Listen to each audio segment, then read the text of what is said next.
रणबीर कपूर आणि आलिया भट्टचा एक photo social मीडियावर व्हायरल होत आहे. रिपोर्ट्सनुसार रणबीर आणि आलिया गॅलेक्सी अपार्टमेंटमध्ये जाताना दिसले.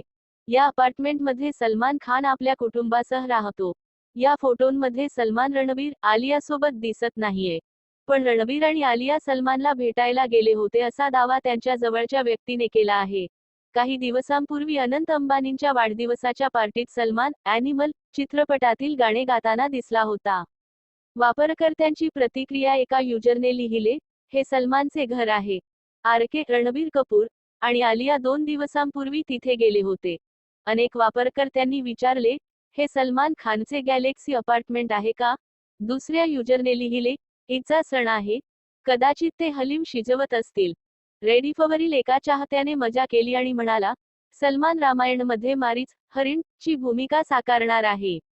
रणबीरने चित्रपटांमध्ये प्रवेश करण्यापूर्वीही सलमान आणि रणबीरचे संबंध चांगले नव्हते. रिपोर्ट्सनुसार, एका नाईट क्लबमध्ये दोघांमध्ये भांडण झाले होते. मीडिया रिपोर्ट्सनुसार, रणबीर कपूरमुळे सलमान खान आणि कतरिना कैफचे ब्रेकअप झाले. काही दिवसांपूर्वीच सलमान खानने रागाच्या भरात रणबीर कपूरला थप्पड मारली होती. त्यामुळे सलमान खानचे वडील सलीम खान यांना कपूर कुटुंबाची माफी मागावी लागली होती. रणबीर आणि सलमानच्या भांडणाला 10 वर्षांहून अधिक काळ लोटला आहे.